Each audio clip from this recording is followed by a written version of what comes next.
All right, you guys, welcome to tonight's team call. It is Monday, November 8th. Crazy that we have like 7-ish weeks left in the year. That's crazy. Tonight, Clarissa is going to bring us the goods, you guys, and we all know that it's going to be amazing. And so I hope that you are able to take some notes, or at least I'll get it recorded and you can listen to the playback and take notes. And if you have any questions along the way, please type them in the chat and we will review when she's all done presenting. But I'm going to go ahead and hand it over to you, girlfriend. Awesome. Thank you. All right. So today I am talking about two different things. The first thing that I want to talk about with you guys is what we call the universal model of change. And it's just a visual of something that we already know, but it's a really good visual representation of what we go through over and over and over again. And so I'm excited to share that with you just because it's a different way of looking at the things that we do. And so hopefully it'll be helpful to you guys. The other thing that I want to talk about tonight, of course, is the unconscious mind. And I'm going to tell you the prime directives of the unconscious, different things that the unconscious mind is responsible for, 10 of which are like super duper important. So if you guys are taking notes, I'll make sure that you know which ones are super important, and then we're just kind of going to talk about them one by one. So first we're going to start with the universal model of change, and I have a really high-tech demonstration board for you guys. This I went old school with the chalkboard and chalk. So here we are. So can everybody see this? Give me a little nod if you can see that. All right. So this diagram right here is what we call the universal model of change. And as you see, we have A, B, C is down here. Sorry, my hand's covering C. C. And then D is all the way up here. So in this universal model, I'll just stand up like I'm a teacher. So in this universal model, we start at A. A is our starting point, okay? B, that's where we are right now. So, okay. And then what happens is we tend to go back and forth between where we were and where we are. So we go back and forth and we find this would be like our comfort zone, right? We're used to this. We're familiar with this. So this is where we've been and this is where we are. But from here, from this point B, we have a really good vantage point to see what's coming up next. And that's going to be this. Step D, that's what we want. From where we are, we can see what we want next. But the only where we are to what we want is to come all the way down here to C, right? So sometimes we just make the decision, right? We're like, no, I absolutely want this. I know, whoop, I'm jumping right down, right? And we just hop right in. But sometimes life will happen to us. And it's almost like we get a violent kick, like the universe is like, nope, push right down into C. And see, this thing about C right here, you can camp out there. You can stay there as long as you want. But from C, you cannot go back to B. You can. It's possible. But you'll never be able to forget that D exists. And so you'll eventually make the decision again to hop down into C, or the universe will push you again back down into C. And then you'll just make the climb. So that's just like the basic A, B, drop down into C and D. So if you guys ever hear me, I will tell you, like when I'm going through it, I'll be like, I'm in C. That's it. Like that's, so if you've ever heard me say that, like, you guys, I'm fine. I'm just in C. It means that I am down there and I'm in it, just in the crappy, worst thick of it, just the crumminess. And that's where we can't have a way to get out. Yeah. And so to take that to the next level, let me bring up my next slide. And this is like the roadmap of your life. Okay. B, right? Back and forth, drop down into C, and then you come up to D. But then D becomes A1. And as you continue along, you find B1, and that becomes your new normal. That becomes what you're used to. And then you'll see that there's something else, right? So you'll jump down, find yourself down here in C1, or the universe will put you down there, and you'll climb your way up to D1. And then you get A, B2. And now look at this. If I want to get up here to D2, it's actually not that big of a fall down into C, right? So it's not that bad. Up here, and you go on, and you're in A3 and B3. You jump down into C3 because you see something new, and it goes on and on and on. That's the entire process, you guys. That's how change happens. We either decide that we're ready for change, or the universe just pushes us into it. It's really cool. But that little representation for me, like, I don't know, I like a roadmap, you guys. I like to have a visual of what's going on, because just being able to see, like, when I'm in C, like, I know it's the crummy, the worst of the worst. It's like you're down in the depths. But for me to say, oh, okay, it's not that far to go from C to D.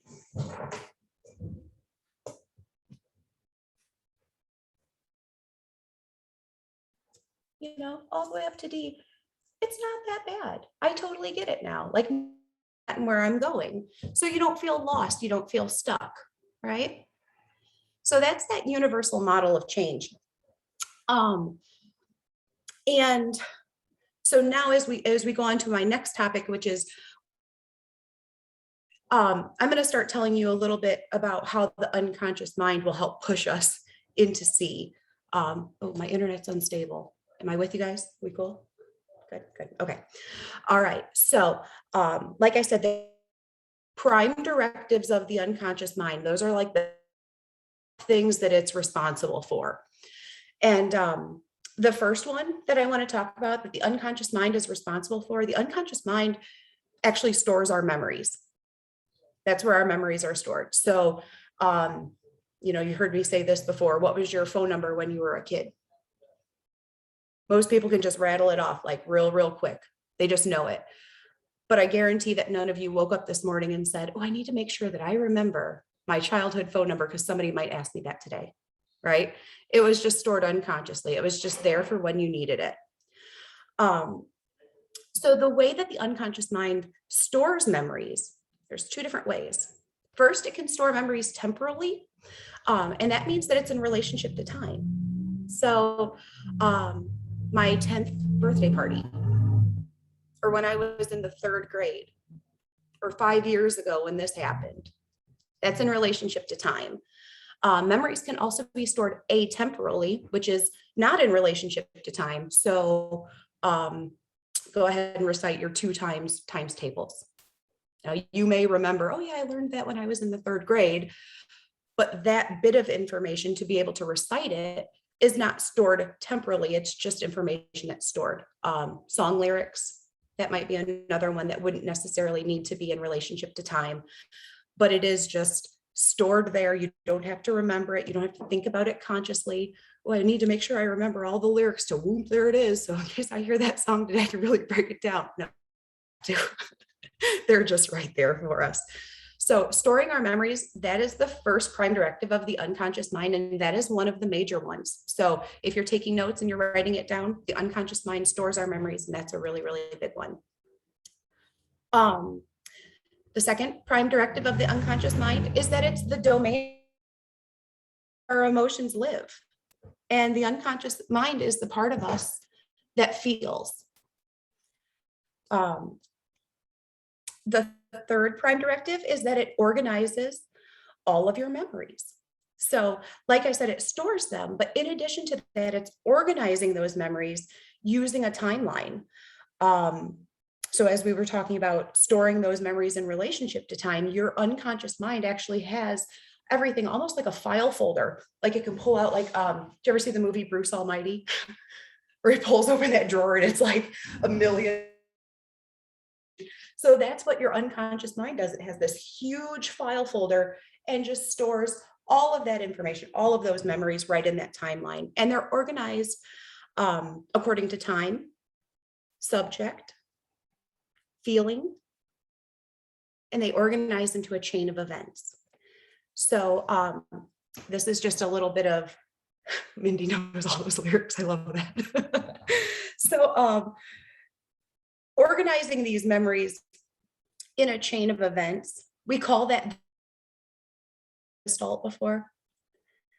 So the gestalt is like, it's like a string of pearls. Okay. So the very first pearl that's on the strand, you just, you string it on, it hangs on down here where the knot is, right? Let's just say the very first time you ever felt angry. You're probably just a baby, right? You're probably just crying and fussing, and somebody was like, "Oh, wow, you're really upset. Look how upset you are. Oh my God, are you mad?" Right? And so the next time that you got upset, that's another strand that's added right onto that strand. Because somebody said this, now it's happening again, and I remember that's what it was. Okay, cool. And then as we go through life and we experience emotion, we keep adding, yeah. And that's how we know what an emotion is. Think about it. You didn't know before. You didn't know what it was to feel sad or angry or scared. Somebody recognized something in you that they knew from their own experience. And they said, "Oh, when I am fussy and crabby, I'm really mad. So they must be mad too." We don't know. Maybe you weren't mad. Maybe you're hungry. You were sleepy. We don't know. We don't know. Maybe you were angry. Exactly. So the point of that is just to let you know that the very first time that you experienced an emotion may not have actually been the true definition of that emotion. So that's just something fun that really helps clear things up as you're moving through some of these techniques that I do. Because if we're able to say, you know what, maybe that wasn't true anger, then your entire strand of pearls is true. And really, you can just cut that first pearl off and everything in that strand will fall away. So that's pretty cool how our unconscious mind will organize those memories and allow us access to them in that way. So organizing the memories is one of the second, that's the second most important prime directive of the unconscious mind. So number 4 is repressing memories with unresolved negative emotion.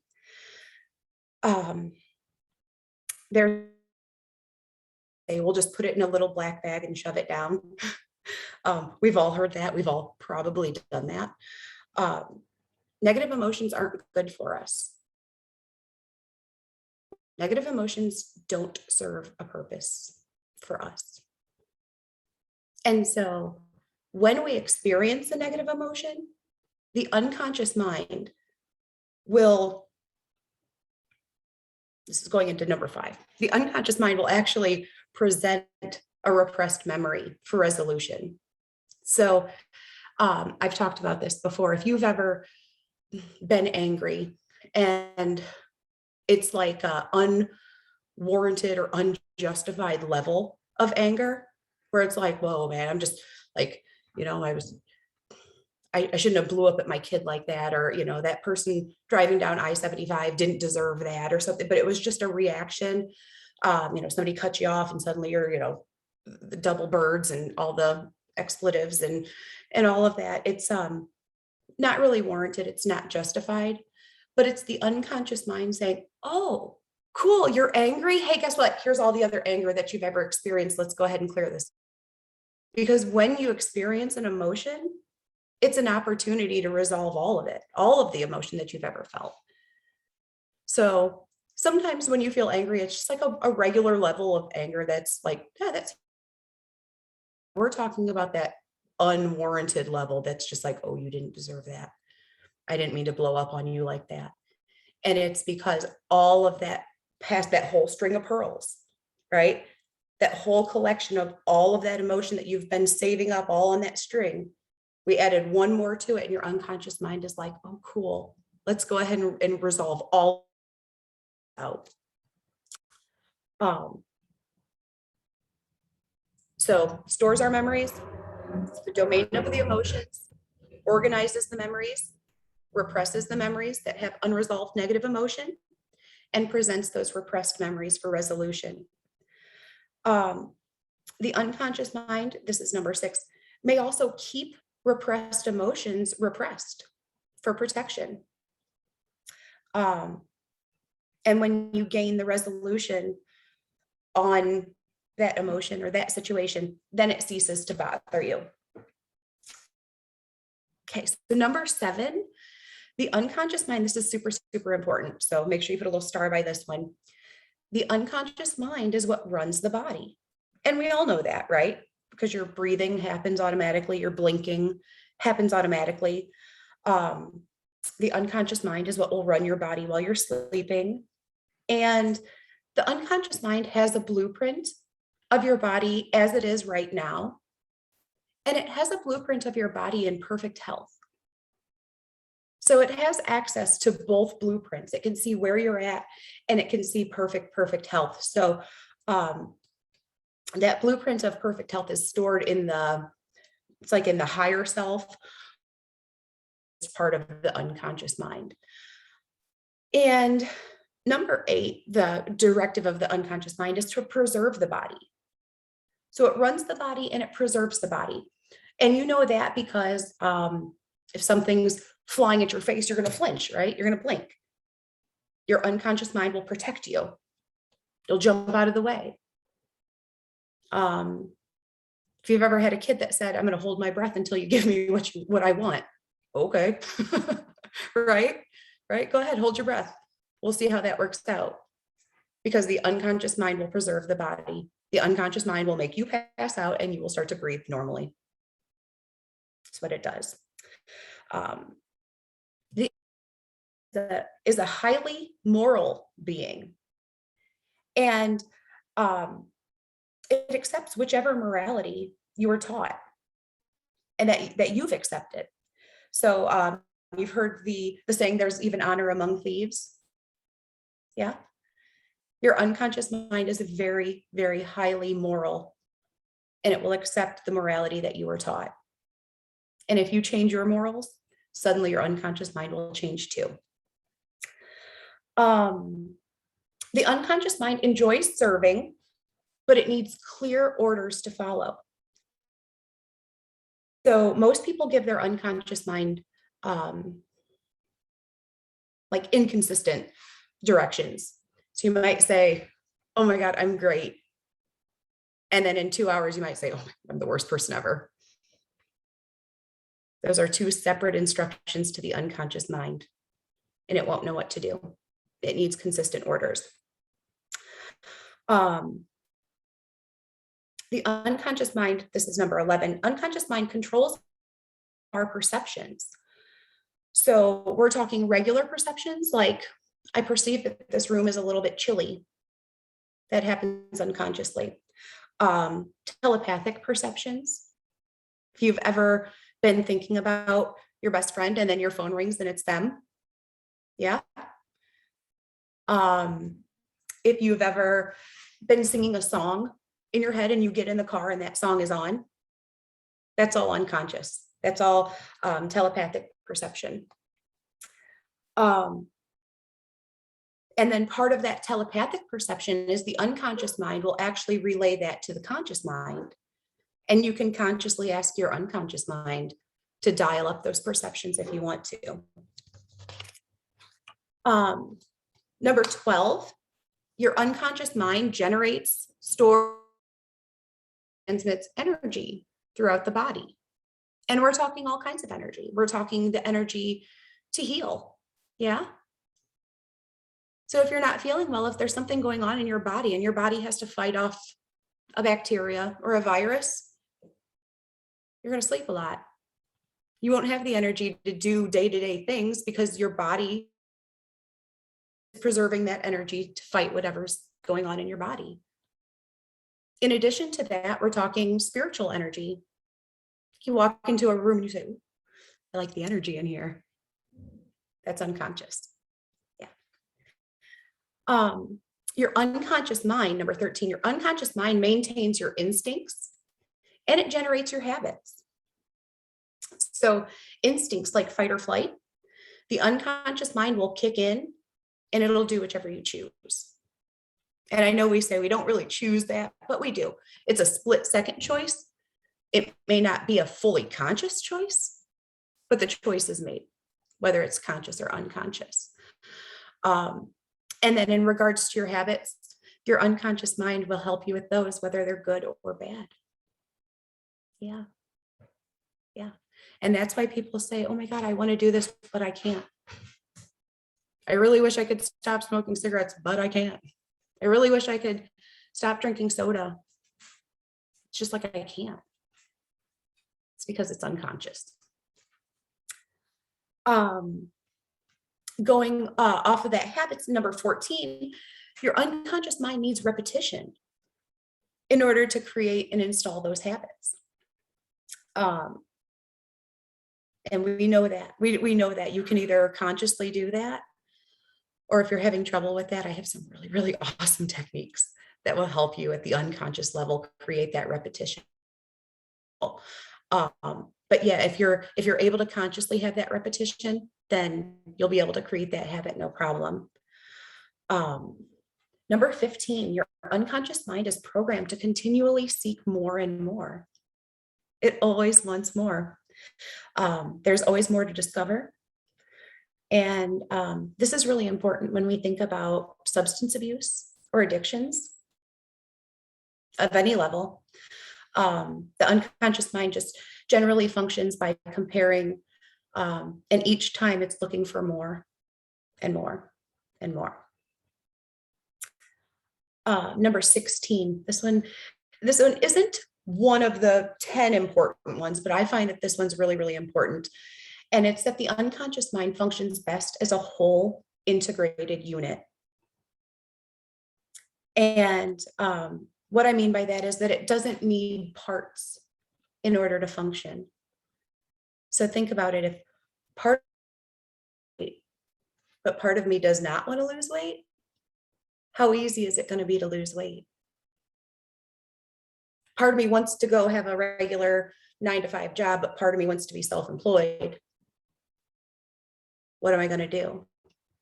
But when you're working as a whole, fully integrated unit, then all of me is ready to lose weight, or all of me is ready to be a business owner, or all of me is, so you're not fighting against part of yourself.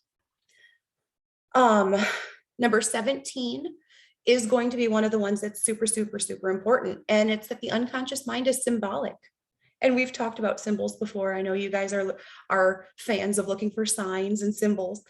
And it uses these signs and symbols and responds to them. So tarot, dreams, seeing repetitive numbers, certain smells, certain songs. Like for me personally, anytime I smell patchouli, that's my dad. Like every time I smell, I'm like, "Oh, hi, Dad." There's certain songs. If I smell black coffee, that's my grandma. Like I know, like, and I'm not saying coffee and I smell it. That makes sense. I'm just saying, like, I'm sitting here and out of nowhere, it's like, what? Oh, coffee. Hey, grandma. That's the sign. That's the symbol. Or, I'm thinking about my mom and her favorite song comes on the radio. That's a sign. That's a symbol. And that works at the unconscious level. Number 18, the unconscious mind takes everything personally. It's the basis of perception is projection. You guys have heard me say that before. Everything that you think about someone else, the unconscious mind thinks that you're thinking it about yourself. And so if you think, wow, that person is so amazing. Oh my God, they're so incredible. Oh my God, look how powerful they are. The unconscious mind believes that I'm talking about myself. And in the same, well, opposite way, if I say, oh my God, I cannot stand that person. Oh, they're so horrible. Why are they going to be so rude all the time? They're so stupid, nasty. Just can't even stand them. Mind thinks I'm talking about me. And so it's really, really important to see everyone as incredible and to see everything as amazing and miraculous, because the unconscious mind will believe that you are thinking that about yourself. Number 19, the unconscious mind works on the principle of least effort. Super cool. Super cool. So when you say, I want to lose weight, and you wake up tomorrow and step on the scale and you're 3 ounces lighter, the unconscious mind says, okay, check. Done, complete. What's next? I want to make more money. I want to have more money. Then you find a quarter on the sidewalk. Unconscious mind's like, sweet, what's next? Check. Done. It's not what we wanted. So the unconscious mind will do as little as possible to produce the result. So when we're asking for change, when we're ready to jump down into C, we need to be as specific as possible about what D looks like for us, what it sounds like for us, what it feels like for us. We have to be really, really specific and give really specific instructions to the unconscious mind to create what we want. And then the last prime directive of the unconscious mind, and this one's really important, is it does not process negatives. So you have to say what you want, how you want it, or you can use it to your advantage and use a little kind of like hypnotherapy language. I don't want you to think it'll be really, really easy to make this change. Your unconscious mind, all it hears is it's going to be really, really easy to make this change, because it doesn't process not. And my first experience learning that, I used to, it was kind of like babysitting, but it was, I watched children while their parents were in parenting classes. So parents that had been court ordered to take classes, I watched their children while they were in the class. And one time I happened to be in the room while they were watching a video, and they were instructing how to talk to a child. And the video, a little clip, it was a little kid sitting front grass, and the mom leans out the front door and she says, "Don't go into the street." And they said, all that the little kid hears is, "Go into the street." It doesn't process negative. It doesn't know what don't means. All it hears is, "Go into the street." And so if you want to instruct a child to not go in the street, a better instruction would be, stay on the grass. Yeah. And your unconscious mind is the same way. I can't lose weight. Your unconscious mind hears, I can do the process of not losing weight. I can't lose weight. I can not lose weight. And so you don't lose weight. But when you say losing weight is easy and effortless, that's a really good, strong instruction. Confusion in that. So yeah, so now that we've run through these 20 things that the unconscious mind is responsible for, and the prime directives, what it does, as we're going through A, B, C, and D. Pay attention to where you feel stuck. Pay attention to the things that jump out at you as oh, this is really hard, or this keeps coming up for me, or every time I try this, this happens. And when you start to pay attention to these things that are like every single time, this is continuing to happen, this is a pattern for me. Look back at this list of what the unconscious mind is responsible for and see if it's something that's possibly unconscious, something that's maybe outside of your conscious awareness that could be keeping you stuck or holding you back from getting what you want. Because just like a conscious thought of a child is going to be to hold my breath until I get what I want, the unconscious mind says, no, it's not going to happen. I'm going to preserve your body. It's going to jump in and take action, but it is going to be, the unconscious mind will always take precedence over the conscious mind. So even if you're consciously, I want to lose weight, I want to lose weight, I want to lose weight. If there's something that's unconscious, if there's some file folder in that whole drawer that says losing weight is hard, the unconscious mind goes to that and pulls it out and says, this is what I was actually taught. Here, it's in the books. Losing weight is hard. We're not gonna be able to do that. And that's when you lose an ounce or two. Unconscious mind's like, oh, whew, that wasn't as hard as I thought. Good, next, right? And we get ourselves caught in that loop and we feel stuck. So that is just a little bit about the universal model of change and how they run our body and helps create the reality that we live. Do you guys have any questions?